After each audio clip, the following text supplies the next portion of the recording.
Olá, sejam bem-vindas e bem-vindos ao Rádio Peão, o podcast semanal da revista Você S.A. Hoje, excepcionalmente, a Elisa Tosi, nossa editora-chefe, não pôde comparecer ao estúdio.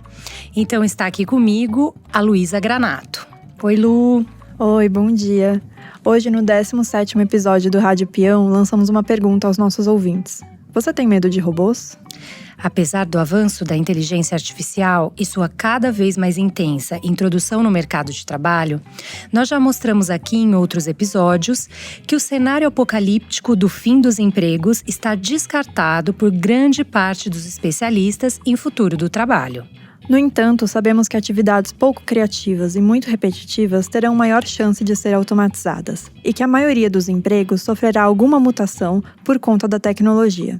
E que novas carreiras também irão surgir neste processo. E se é certo que vamos trabalhar lado a lado com máquinas inteligentes, como será o nosso dia a dia?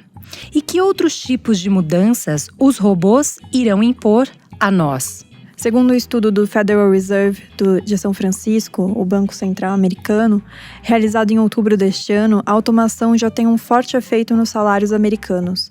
Mesmo com a baixa taxa de desemprego no país, economistas observaram uma redução da renda nacional direcionada aos trabalhadores. Para os pesquisadores da instituição, o medo de ser substituídos por robôs faz com que os trabalhadores fiquem, desde já, mais relutantes em negociar aumentos. No primeiro bloco, nós vamos entender se o medo que sentimos dos robôs tem fundamento, mostrando as aplicações e o impacto da tecnologia no mercado. No segundo bloco, vamos falar das incógnitas que permanecem, dos problemas que podem surgir no futuro do trabalho e como se adaptar para a inteligência artificial.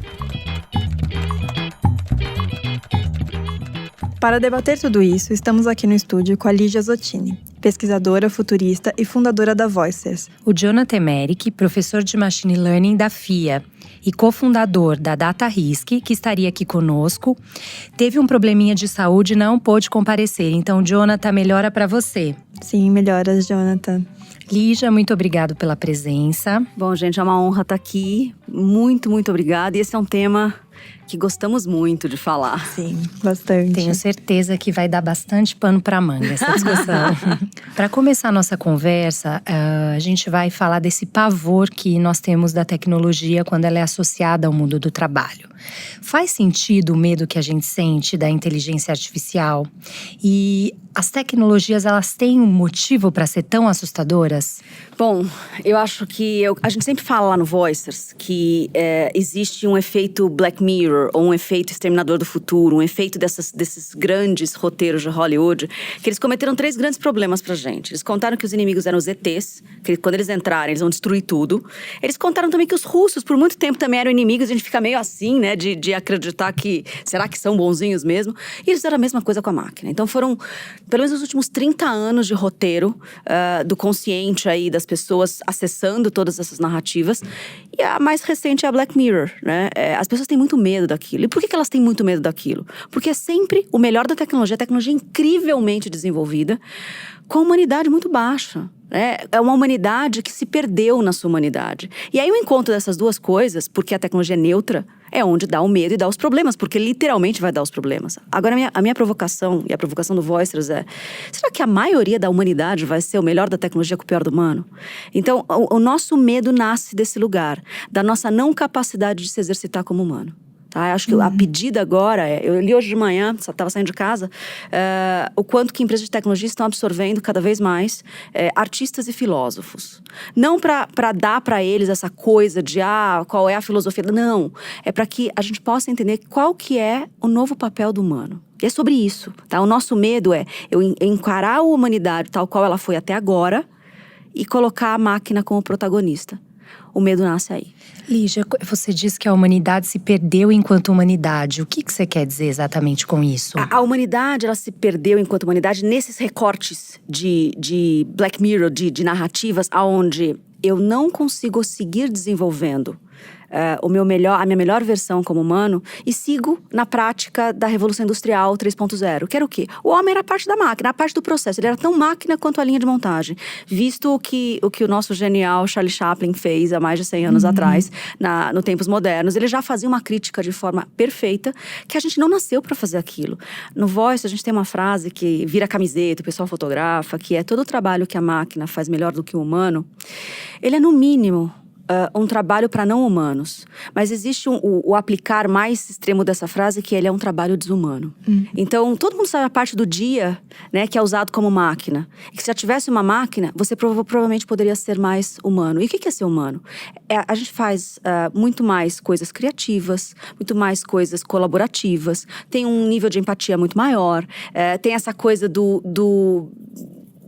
pensar de um outro lugar e não uma repetição mecânica. A automatização já está fazendo isso pela linha de montagem e a inteligência artificial vai fazer nos escritórios, nos trabalhos intelectuais. Eu brinco que ela vai entrar para substituir só o trabalho que é usado uma inteligência superficial. E a gente sabe qual é a parte do dia que todo mundo é usado dessa forma. E você vê alguma tecnologia que surgiu recentemente que já tem essa surpresa de como ela é usada de forma mais humana? A gente tem vários exemplos lá, mas tem um que eu gosto de dizer que é a expansão de consciência programada. Então, é uma tiara, chama Muse, M-U-S-E, e ela predispõe as pessoas dois minutinhos todos os dias de manhã. Ela lê, é uma tecnologia baseada na medicina, ela lê as suas ondas cerebrais, e você consegue saber, a gente consegue saber se você está estressado, ou seja, a sua atividade cerebral está muito forte, se ela está normal, então se você realmente conseguiu estar em estado de presença plena, o tal do mindfulness, que a gente fala hoje bastante, tá? 2 minutos, através da respiração, você consegue sair, porque você começa a escutar umas tempestades, porque é uma realidade imersiva sonora. E aí, através da respiração, você começa a ouvir garoinhas, até você chegar a ouvir passarinhos. É óbvio que você não vai sair com essa tiara na rua, pro trabalho, mas você treina o seu cérebro. Qual que é o estado de passarinho? Então tá vindo muita tecnologia por aí para ajudar a gente a tirar esse melhor do humano, que tem a ver com a gente cuidar das nossas fragilidades, dos nossos medos, das nossas raivas. Todo futurista, quando chega no pico de ver os dados tecnológicos, e não sou só eu, mas o Peter Diamond, por exemplo, da Singularity, o Harari, que estava aqui no Brasil ainda esse semestre, eles falam que a gente vai precisar se conhecer, né? A frase do Harari que eu mais gosto é: conheça-te a ti mesmo, senão o algoritmo vai. E a hora que eles te conhecer melhor do que você mesmo, fake news vai ser brincadeira de criança.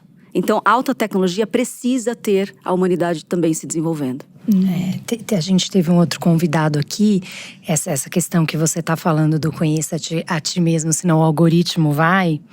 Ele disse assim: a gente ainda pode viciar o algoritmo errado, né? Fazer o algoritmo manipular a gente, porque você está assistindo Netflix e você vai ali fazendo buscas, ele vai aprendendo e vai aprender que você gosta de porcaria e vai começar a te mandar só cada vez mais porcaria. É isso aí. Né? Então, isso a gente chama de algoritmo de comportamento, né? O behavioral, onde eu te influencio. O melhor das hipóteses talvez seja o que você falou, do Netflix entregar a porcaria. A pior das hipóteses foi o que aconteceu com a Cambridge Analytica, por exemplo. Né? Exatamente. Quem não assistiu, a dica fica: assista o documentário no Netflix lá, o Privacidade Hackeada. Eles vão explicar que eles hackeavam os indecisos. Por que os indecisos? Porque eles não conheciam a si mesmos naquela temática que era política, tá? Mas não era qualquer indeciso. Eles falam lá que eram os indecisos influenciáveis, tá? E principalmente aqueles que eram inflamados. Por quê? Porque eles tinham 5 mil pontos de toque. Eles sabiam que as pessoas o tempo todo, através do Facebook, estavam falando e estavam se posicionando. Então eles pegavam o target, não é assim: eu fui contratado pelo político tal e vou falar bem desse meu contratante para aquele target. Não, eles pegavam o medo das pessoas e influenciavam através do medo delas, porque elas eram inflamadas e elas eram indecisas. Elas não conheciam a si mesmas naquele tema. Eu acho que o futuro tem a ver com isso, com máquinas nos ajudando a nos conhecer melhor. A gente ficou muito tempo não podendo falar que eu fazia terapia, não podendo falar que a gente fazia uma série de cuidados pessoais, né? Tinha aquele preconceito. Hoje em dia, eu brinco assim, a quantidade de aplicativos que nasceram nos últimos 5 anos, quando a gente se tornou móvel, foi a quantidade de ferramentas de autoconhecimento que nasceram em paralelo. Como pesquisadora, não é uma tendência que a gente pode colocar separado, tá? É uma tendência que, embora não esteja nas mesmas notícias, elas se conversam. Tem aí um melhorar do humano para que o Black Mirror não aconteça, sabe? Aquele monte de humano no Black Mirror são pessoas que não estão se curando, se conhecendo, se trabalhando, né? Agora, diante de tudo isso que você está falando, eu fico imaginando que as empresas também vão ter um papel fundamental. Elas precisam se reinventar, porque se as empresas, ao mesmo tempo, são ambientes que fazem com que o humano seja uma máquina. Você não contesta, você segue processos, você não pode ser muito crítico, porque senão isso vai te causar um problema. Exatamente. Então as empresas também vão, assim, nos adormecendo, né? A gente brinca que essas empresas que nasceram agora, as unicórnios, que nasceram a partir do momento, né, da internet, da tecnologia, as dos últimos 20 anos principalmente, elas não trouxeram à toa as paredes coloridas e as comidas grátis, né? Isso, num primeiro momento, parece uma grande statement só de imobiliário ou de escritório, mas não é. Ali ela está dizendo assim, olha, eu preciso que você esteja fisicamente, não pensando nem em fome, né? Eles têm uma série de benefícios para que a pessoa não… né? O máximo do benefício tem empresas que ofertam congelamento de óvulos, para que você não pense em absolutamente nada, né? Para que você esteja ali. E tem essa coisa do colorir, porque tem uma conversa entre o meio ambiente que você está, né? Se ele é muito cinza, ele parece uma linha de montagem. Aquilo não é predisposto àquelas características que a gente falou que vai ser importante agora. Criatividade, colaboração, empatia, estar ali no lugar do outro. Então, a sua pergunta é brilhante, porque eu acho que as empresas vão passar de ser grandes conglomerados, onde a marca, a pessoa jurídica é mais importante, para a gente resgatar a razão social, sabe? Qual é a sua razão social de existir? A hora que você me fala que a sua razão social de existir, por exemplo, lá no Voices, é o progresso através da tecnologia e do humano, eu atraio outras pessoas e eu deixo de ser uma empresa. Eu me torno um ecossistema ou uma plataforma, onde eu vou atrair pessoas para que na mesma missão, se a sua missão também é essa, a gente consegue trabalhar aqui, talvez com outras relações trabalhistas. Nem todo mundo quer ser CLT mais. E parece algo contraproducente nas discussões que a gente está tendo agora, mas se você está no meio tecnológico, você tenta contratar, por exemplo, um developer, né, que é esse povo que não falta trabalho para eles. Eles já estão tão migrados para as novas economias que não falta, né? A hora que você tenta contratar ele com um CLT, carreira de 10 anos, e fazer a progressão, ele fala, não quero. Eles geralmente querem CPJ, eles geralmente querem trabalhar para o projeto, porque eles sabem que não vai faltar. Então, as empresas elas vão ter que entender que quanto mais no futuro elas querem estar, mais elas vão ter que entender qual é realmente o recurso que eu vou ter entre o humano e aquilo que está ao meu redor. E aí vai ser menos sobre as marcas e mais sobre o conjunto das pessoas que fazem aquelas marcas. Essa é uma grande virada. E voltando um pouco sobre a inteligência artificial nesse momento. Segundo uma pesquisa recente da Gartner, em 4 anos houve um crescimento de 270% no uso de inteligência artificial nas empresas americanas. Como é que você vê que essa inteligência artificial está sendo aplicada no mercado, dentro das empresas? Como é que é o efeito dessa tecnologia já aqui no Brasil? Tá. A gente tem aí empresas grandes, eu vim de uma, né, foram 12 anos na IBM. O que a gente percebe é que o Brasil é um grande polo para esse tipo de tecnologia. Por quê? Porque essa tecnologia roda com dados, tá? Humanos. E nós somos uma das 10 maiores populações em relação a país do planeta. Então, ao fato que a gente, de repente, não desenvolve as patentes de inteligência artificial, porque são 9 grandes cérebros, são 6 entre Estados Unidos e Europa e 3 na China, a gente tem… aquilo que elas não funcionam sem, que é o petróleo, que são os dados, né? E a hora que eu tenho mais de 200 milhões de brasileiros produzindo dados, não é à toa que a gente está entre os top 3 de tudo. Top 3 do Netflix, top 3 do Facebook, top 3 do Google. Todas as mídias sociais, nós estamos lá gerando muitos dados. E é muito do brasileiro estar ali fazendo tudo isso. Então, respondendo a sua pergunta, quando o Watson vem pro Brasil, é o segundo país depois dos Estados Unidos. É a segunda língua ele aprender depois do inglês. Então, você começa a perceber que não é à toa que uma empresa como a IBM faz um movimento desse, né? Tem uma grande quantidade aqui de negócios para ser feito. Em hospitais, em bancos, ele veio primeiramente para os bancos. Então, desse lugar, o que eu posso dizer é, tirando as grandes corporações que têm como contratar um cérebro artificial de uma Microsoft, de uma IBM, de uma Apple e aplicar nas suas atividades, o que a gente está vendo para todos os lados aqui, nas empresas menores, são chatbots. né? Como é que eu coloco um machine learning, alguma coisa que… Sabe aquele primeiro layer, onde eu realmente uso o humano como máquina? Todo mundo sabe a parte do telemarketing ou do call center que você tem, que o humano tá lá além de um script, ele não pode sair daquilo, ele é realmente uma máquina, você preferia estar falando com a máquina, e ela também… Essa parte é a que a gente vai ver migrar nos próximos 5 anos em massa para algum tipo de chatbot, algum tipo de inteligência social e artificial para que possa liberar os humanos dessa história, né? E que a gente não precisa estar ligando e nem recebendo ligação de algo que não faça sentido. Então, eu acho que os chatbots vai ser a nossa porta de entrada nos próximos 5. E a gente vai começar a experimentar assistentes pessoais com a Alexa chegando no Brasil. Eu acho que oficialmente, a gente já importava ela nas malas, nas viagens internacionais, mas ela falava inglês, ela não vinha com toda a potência. A hora que ela chega o mês passado, oficialmente, em português, acessível, onde as pessoas vão poder comprar nas festividades agora. E elas vão testar o próximo grande movimento, que é o Voice Search, ok? E a gente vai abrir, não à toa, eu tenho certeza que vocês também, como eu, apaixonada por livro, ainda compro livros que eu não consigo mais ler. Eu tenho um monte de livro lá da minha cama, na minha casa, e eu não consigo mais ler, porque é difícil ler tanta letrinha com os nossos trabalhos sendo trabalhos de letrinha, né? Todo mundo aqui escreve o dia inteiro, né? Se tá nesse trabalho mais migrado para os escritórios e parte intelectual. A gente está migrando para a palavra falada. Não à toa, nós estamos num podcast, numa empresa que, enfim, secularmente está acostumada a comunicar. E essa coisa do crescer o podcast, a gente vai escutar as coisas. E a hora que eu começo a falar com a Alexa dentro de casa, eu estou aprendendo a buscar as coisas com a voz. E não mais com o dedinho no Google. E, Lígia, você trabalhou bastante tempo na IBM, você citou aqui de passagem o Watson. Sim. Que é uma tecnologia absolutamente revolucionária. Para o ouvinte que não conhece o Watson, eu queria que você explicasse um pouco dessa tecnologia e contasse o que ela já tem feito no mundo. Perfeito. De muito surpreendente. O Watson é a inteligência artificial da IBM, que na verdade a IBM gosta de falar que ela é uma inteligência cognitiva, porque ela aprende. E ela nasce através de uma série de legados, né? Mas basicamente ela vem para o mundo em 2011, quando ela ganha o Jeopardy, que é o jogo do milhão americano.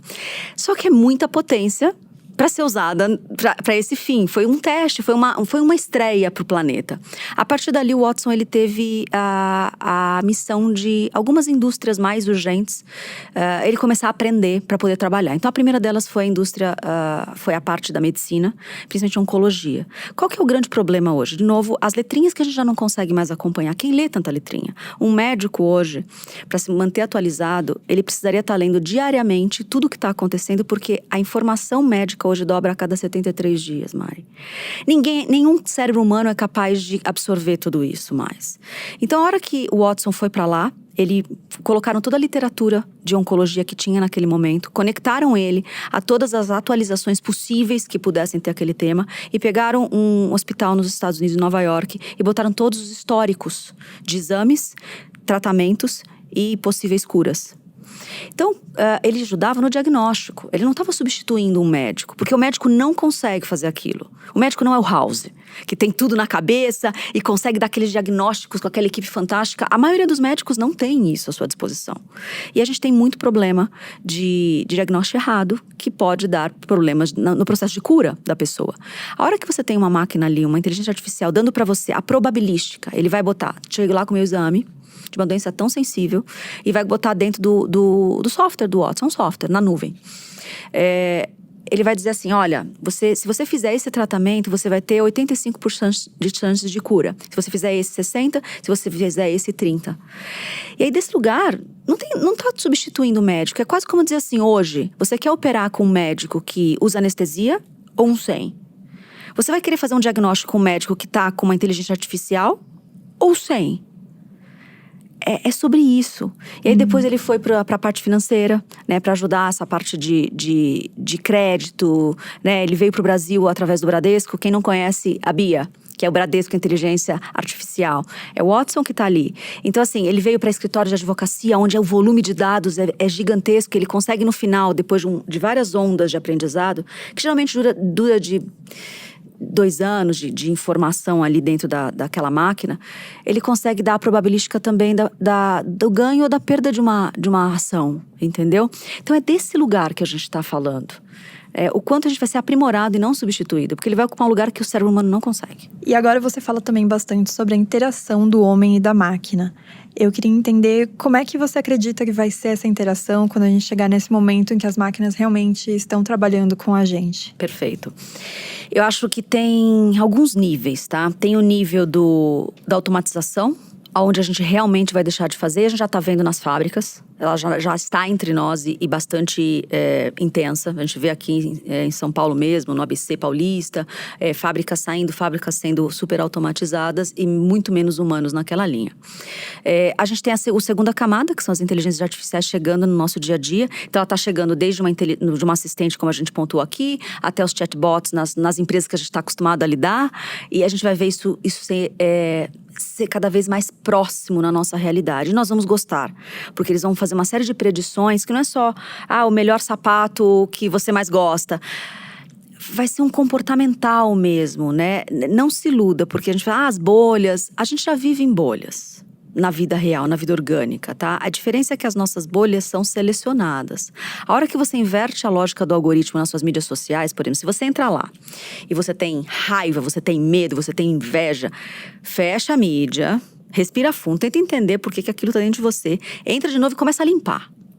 Né? Seja as pessoas, as coisas que você está seguindo, e começa a se dar a oportunidade de seguir coisas que façam referência à sua autoexpansão.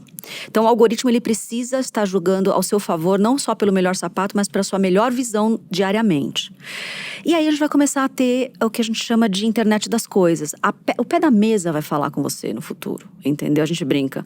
Então a hora que ele souber fatos, fotos e dados melhor do que a gente, para que é que eu vou educar as crianças, para que é que eu vou me educar guardando know-how, né?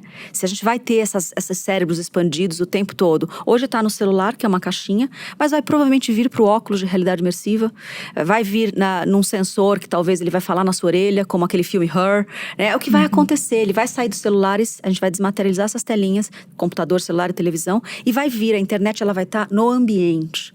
E aí o complexo homem-máquina, homem-tecnologia, vai ser uma camada digital em cima do mundo biológico. A gente está preparado para isso? Se você não quiser ter essas tecnologias, você provavelmente vai continuar vivendo tranquilamente no mundo biológico, que vai ser sempre a experiência premium, tá? Não vai substituir. Mas você vai perder uma camada gigantesca. É hoje como, não quero ter mídia social. Você pode? Posso. Não quero usar o WhatsApp. Posso. É uma escolha. Mas você perde uma janela, você perde uma camada digital. Né? Talvez a sua vida rode mais lenta. E se for por escolha, tá tudo certo. Agora, se for porque o futuro não chegou a você, é um pouco do que a gente tem que fazer com trabalhos como esse. É tentar chegar ao futuro para as pessoas o mais rápido possível e o mais longe possível, para que ela tenha escolha. Eu não quero estar na camada digital, não quero óculos, não quero WhatsApp hoje, não quero óculos no futuro, não quero, mas eu tenho escolha. Eu acho que é por aí que a gente vai caminhar. E aí chega no final, que é o transhumanismo, né? Você está preparado para ter as tecnologias ao seu redor e a tecnologia dentro de você? Eu tenho um chip na mão. E a tecnologia que mais, de tudo que a gente faz no Voices, que é deixar as pessoas experimentarem essa coisa toda, e o óculos, e lá. O que mais as pessoas se impactam ainda é você tem um chip na mão, e ele serve pra quê? Ele serve pra quase nada hoje. Mas o fato de eu ter tido a experiência de colocar uma tecnologia dentro de mim, vai me permitir talvez receber uma biomedicina, uma nanomedicina, uma nanotecnologia com foco em medicina, ou com foco em qualquer que seja, segurança, proteção, de um exercício que eu comecei a fazer agora, para que eu não tenha medo quando realmente vier tudo isso. E aí a gente começa a falar de transhumanismo, mas acho que pode ser um tema para um próximo podcast. Com certeza. Para fechar o primeiro bloco, diante de tudo isso que você falou pra gente, que é um turbilhão de informações, sim, como você acha que os profissionais devem se preparar para lidar com esse cenário todo, né? Que tipo de habilidades digital vão ser importantes e que tipo de habilidades comportamentais também serão importantes? É o conjunto dessas duas coisas, tá? Eu acho que a gente pode depois aprofundar no próximo bloco, mas quando a gente tem dados com mais de 60% das profissões não estão inventadas ainda, as crianças estão estudando coisas que não existem, não vão existir, por quê? Porque, na verdade, a gente só consegue criar as profissões do futuro quando a gente experimenta a tecnologia madura. Então, a hora que ela entra na nossa vida, eu vou dar um exemplo muito rápido nós nos tornamos inteligentes e móveis através dos nossos smartphones e do pacote de dados em 2013. Foi quando ficou acessível para boa parte do planeta. Até 2015 isso se manifestou, isso se maturou, tá? Todos os unicórnios que nasceram a partir daí, eles nasceram através do fato das pessoas poderem transmitir pensamento andando hoje. Eu penso, digito e mando. Eu fotografo, digito e mando. É transmissão de pensamento. É transmissão de vontade, de desejo. Eu preciso me mover agora. Tem um negócio que foi criado aqui, um unicórnio, que junta o seu carro com a pessoa que quer ir, chama-se Uber, entendeu? Tem um on-demand aqui, televisão, que você pode, chama-se Netflix. E por aí vai, sabe? Isso foram os últimos 5 anos. Acho que a gente pode aprofundar mais pra frente no próximo bloco as tecnologias que estão vindo nos próximos 5, 10, 15, 20, que a partir daí a gente vai começar a pensar as profissões do futuro. Então, o que as pessoas precisam fazer no agora para se preparar é estarem resilientes. Vão ser tempos de mudança profundas, tá? Se a gente mudou tudo nos últimos 5 e acha que a Nossa Senhora do WhatsApp nasceu no dedo, espero que tá vindo, tá bom? Porque vai ser muita transformação em pouco tempo nas próximas 2 décadas. E aí os soft skills vão fazer a diferença. Então a nossa capacidade de ser resiliente, a nossa capacidade de se adaptar, a nossa capacidade de absorver o digital e as novas tecnologias vão determinar o quanto você migrou para o futuro ou não. E tá tudo certo se você quiser ficar em 1990, em 2000, em 2010. Mas você vai ter que ter muita consciência que vai ter alguém fazendo mais rápido, mais colaborativo e mais criativo do que você. E você provavelmente está sendo desrompido nesse exato momento. Então, eu acho que é um pouco por aí que a gente vai ter que ir, tá?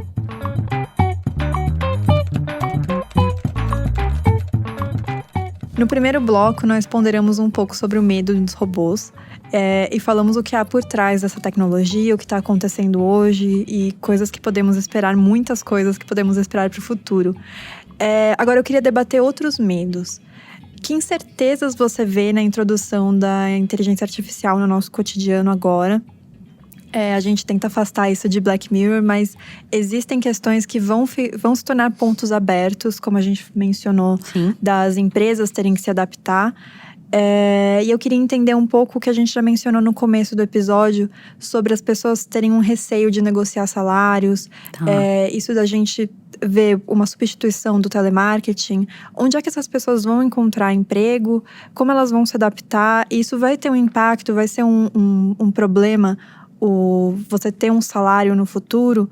Eu sei que você também fala bastante sobre o salário mínimo universal. Sim. Isso vai ser a saída? Pode explicar um pouco pra gente sobre isso? Bom, eu acho que a hora que a gente maturar, pensa que a gente está se fosse uma sala, as tecnologias estão vindo das pontas, tá? A inteligência artificial, ela vai permear tudo porque ela vai trabalhar os dados humanos.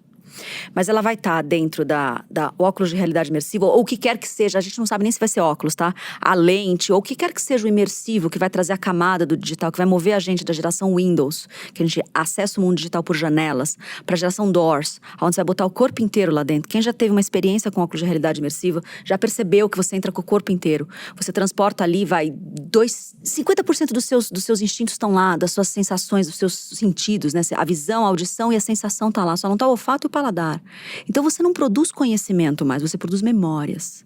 Então, a realidade imersiva operada por uma inteligência artificial, a automatização operada por essa inteligência artificial, a internet das coisas operada por essa inteligência artificial, tudo isso rodando num computador quântico. As pessoas já ouviram falar de computador quântico. Se não, digita aí computador quântico e você vai ver que em nada se parece um computador, parece uma obra de arte, né? E ele opera tudo muito mais rápido, computações que levariam 10 mil anos em 3 segundos, sabe? E aí a gente tem as nuvens, e aí tá chegando o 5G, as operadoras já estão contando, a Oi lançou, a TIM lançou. O que é esse 5G? 5G é latência zero, eu vou poder transportar toda a parte de processamento rápido que hoje acontece no nosso celular, no nosso computador, no nosso óculos de realidade imersiva, vai ser processada na nuvem. E ela desce rapidamente através do protocolo 5G. Ou seja, o mundo digital que a imersão está prometendo e que não aconteceu até agora, vai acontecer nos próximos 5 anos. Opera-se esse 5G no Brasil maturadamente até 2022, 2025.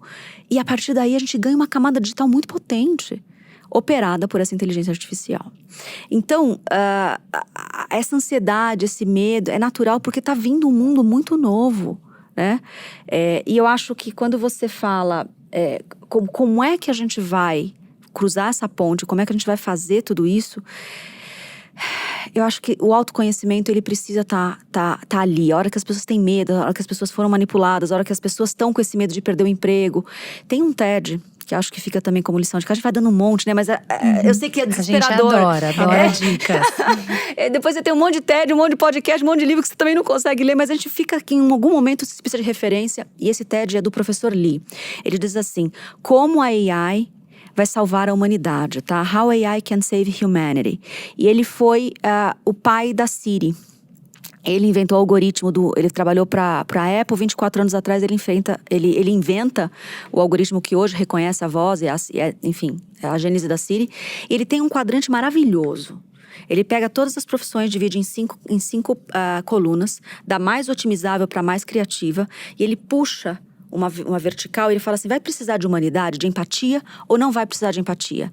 E aí, dos 4 quadrantes, apenas o que está aqui, super otimizável, e não precisa de humanidade, que entra o telemarketing, que entra toda essa parte talvez mais mecânica das coisas, esse vai ser feito provavelmente nos próximos 5 anos, 100% pela inteligência artificial.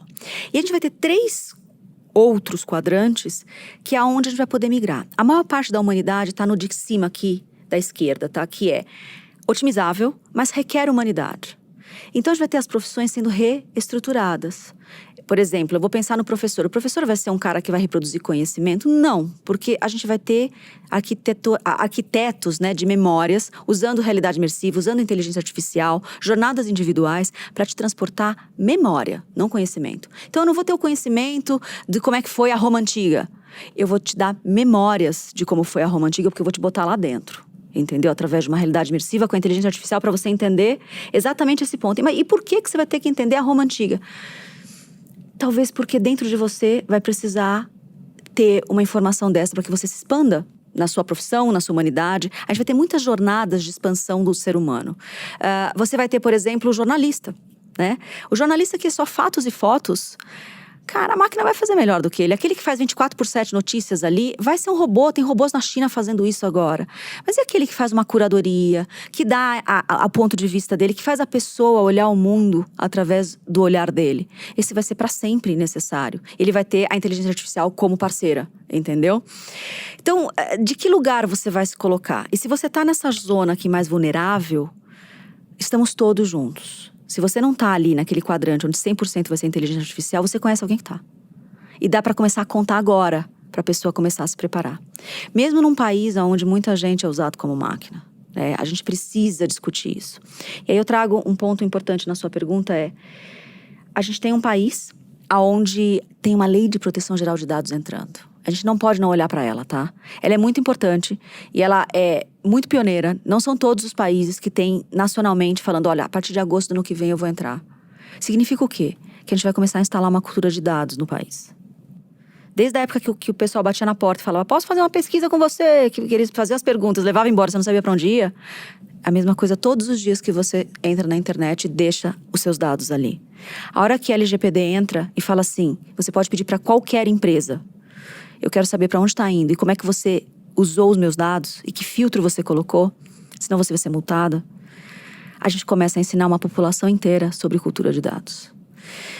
E aí, a inteligência artificial deixa de ser, talvez, uma ameaça inicial para se tornar algo que eu vou me relacionar.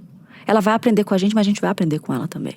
Eu ia fazer uma outra pergunta que eu acho também super importante antes de fazer a próxima. Eu queria que você comentasse tudo isso que você falou.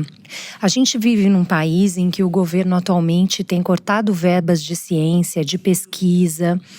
E a gente não pode ignorar esse fato porque tem uma avalanche vindo. A gente precisa preparar todas essas pessoas que estão no quadrante em que, enfim, 100% delas podem ser substituídas por máquinas. E, enfim, preparar as crianças que vão entrar nesse mercado. A gente, enfim, precisa agir, mas a gente parece não ter instituições prontas e preocupadas para o que virá. O que você pensa disso? É um mundo antigo. Muito do que a gente faz lá no Voice são pesquisas para ver os mapas de migração, tá? Entre hard economy, economia clássica e dura, as economias mais novas, que a gente chama de sutil ou leve, a soft economy.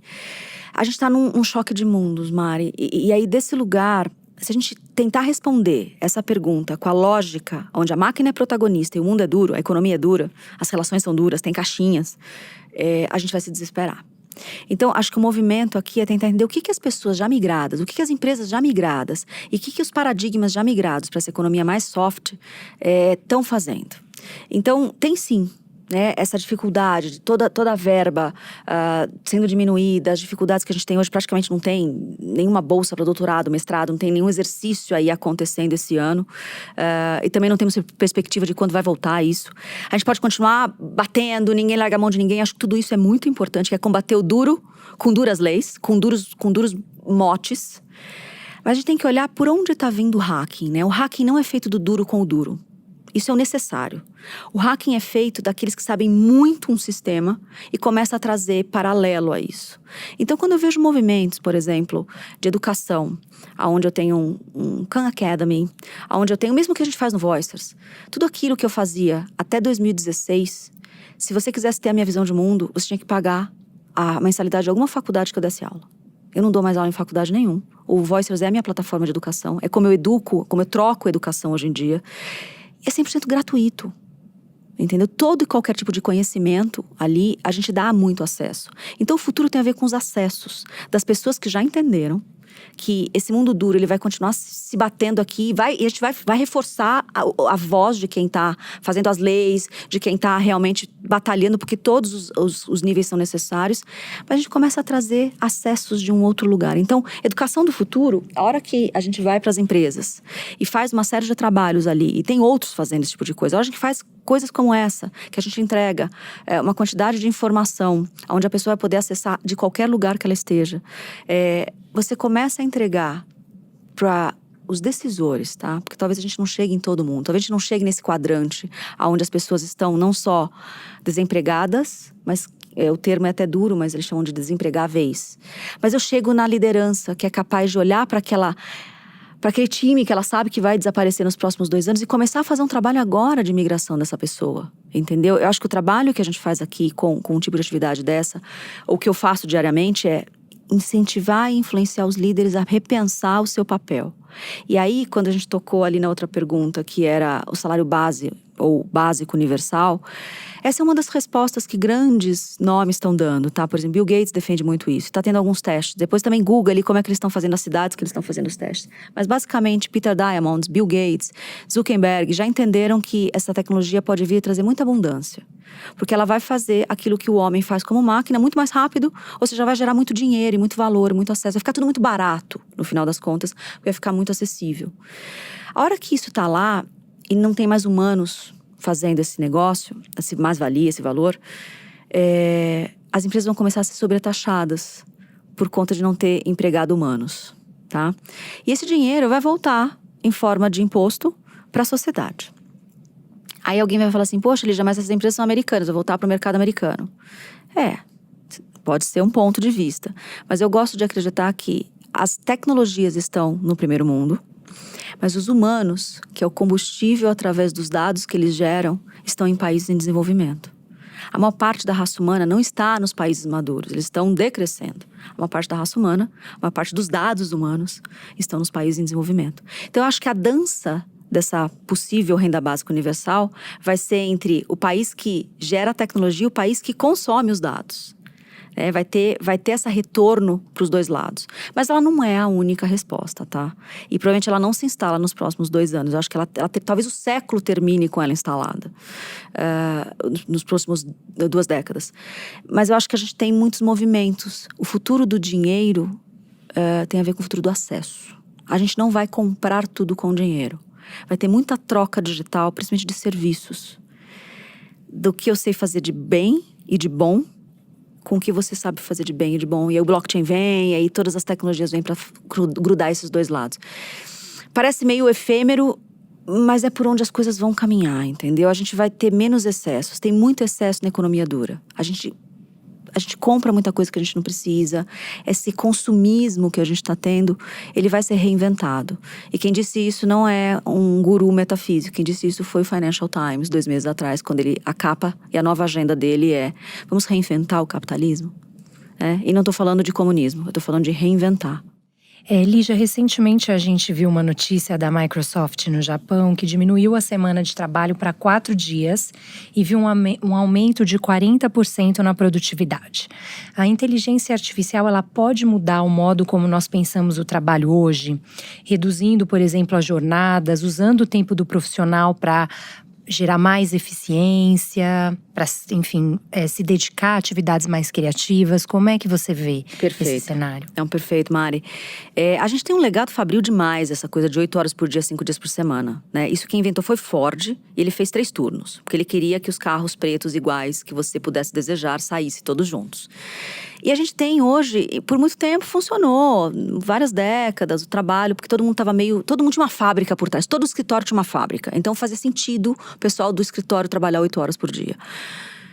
Numa economia da criatividade, a criatividade não nasce. Quem já teve picos criativos sabe que a criatividade não nasce 8 horas por dia, 5 dias por semana. Você tem um pico criativo geralmente num ambiente, sei lá, você tá tomando banho, você tá correndo. O Steve Jobs andava, entendeu? Você pega esses caras altamente criativos, eles mostram qual é o fluxo, né? Essa jornada do flow. E não à toa o Vale do Silício tá tentando estudar o que é o fluxo, tá? Tem lá as academias de Hacking the Flow. Eu acho que desse lugarzinho a gente tem aí uma dimensão de poder entender que o humano, eu acho que ele vai ter que se reinventar para que aquilo que ele veio fazer, todo mundo sabe a parte que faz muito bem e que talvez não ganhe dinheiro ainda com isso, tá?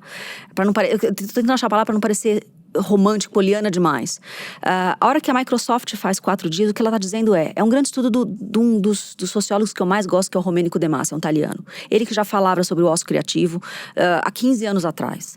Então, assim, a hora que ele fala assim, não dá pra gente botar profissionais da criatividade, do conhecimento, para trabalhar em horário fabril, é porque não é assim que funciona. Você está matando o potencial criativo da sua força de trabalho. Então, muito me deixa feliz uma Microsoft fazendo um exercício desse no Japão, uma Unilever fazendo o job sharing, né? Aqui no Brasil, a gente vai querer ver, provavelmente eles devem soltar aí nos próximos movimentos deles. Se deu certo, 2 diretoras de RH trabalhando 3 dias por semana só, dividindo a mesma posição. Tem um overlapping de um dia que elas se encontram, mas tem 2 dias que elas trabalham distantes, entendeu? Na mesma posição. Por quê? Porque os talentos do futuro, eles vão ter momentos na vida. Elas ali estavam na fase das crianças pequenas, elas topam ganhar menos para ter outros acessos. Naquele momento era criança pequena, mas pode ser um outro projeto de vida. A gente faz tanta coisa no final de semana que é legal pra caramba e a gente chama de hobby. E o trabalho do futuro vai ter a ver com os slashes que a gente chama. Eu vou ser pesquisadora barra, professora barra, eu adoro aromas, então barra aromaterapeuta.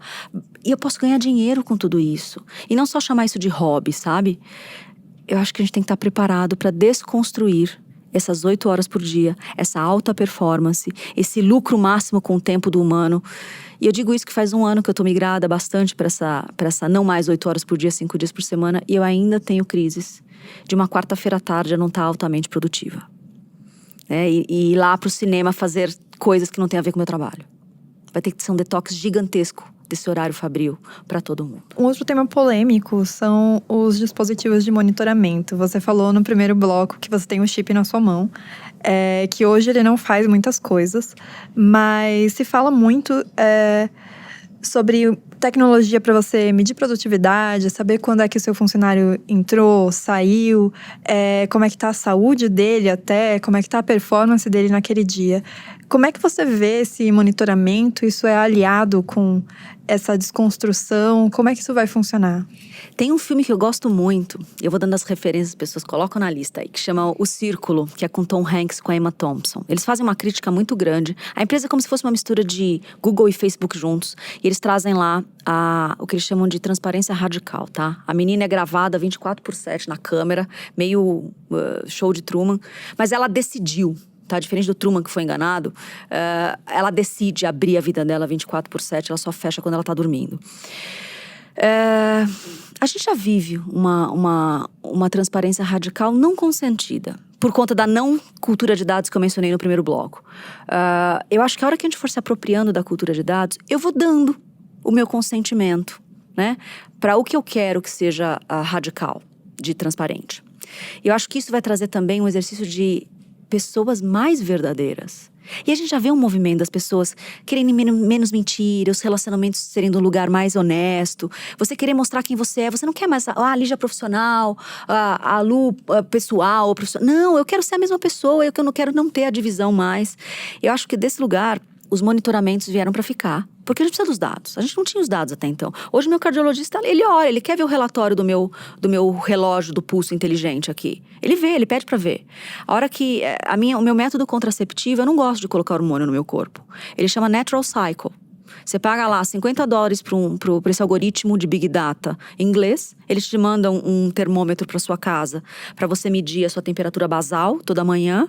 E o objetivo é eu chegar num ponto onde eu saiba tanto do meu corpo que se eu quero engravidar, eu sei exatamente o dia da ovulação. Se eu não quero engravidar, eu também sei. E eu não preciso pôr hormônio no meu corpo. Ele só perde 2% em relação às pílulas de hormônio, que prometem 98%, ele promete 96%. Com os seus dados, todos os dias. Então, assim, a hora que eu dou esse consentimento, e aí o mesmo algoritmo, o mesmo Natural Cycle, estourou uma crise nos Estados Unidos no mês passado, que a menina deixou de pôr os dados no aplicativo dela e ela começou a receber no Facebook advertising, banner de coisa de neném. E ela foi questionar, ela botou um Twitter gigantesco falando, poxa, Zuckerberg, você tá hackeando, e, poxa, Natural Cycle, você tá vendendo os meus dados, porque o fato de eu não ter lá os meus dados significa que eu engravidei? E aí foi uma discussão. Isso é saudável. Mas esse é o nível do caos que a gente vai viver daqui pra frente. A gente vai ser monitorado. Quanto mais consciência eles derem pra gente, acesso a esses monitoramentos, mais a gente vai consentir. Quanto menos eles derem, mais a gente souber disso, mais a gente vai brigar. E essa vai ser, provavelmente, nessa arena, vai ser a nossa batalha dos próximos 10 anos. Eu preciso saber, ok, os meus dados. Você ganha dinheiro com os meus dados? Ótimo. Eu quero o meu percentual. E mais do que isso, eu quero saber o que você fez com eles. O petróleo é meu. Eu acho que é por aí. Bem, nós estamos chegando aqui ao fim do nosso programa e eu queria fazer uma última pergunta para você.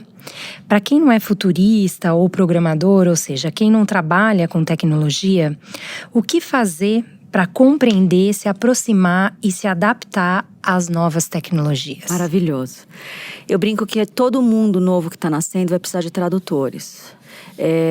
Curadores, eu gosto da palavra curador, aquele que faz a curadoria e aquele que cura também, tá? Porque dependendo do ponto de vista, dá aquela alívio, ainda bem que essa pessoa existe, porque ela me ajuda, né, a fazer o transporte disso tudo.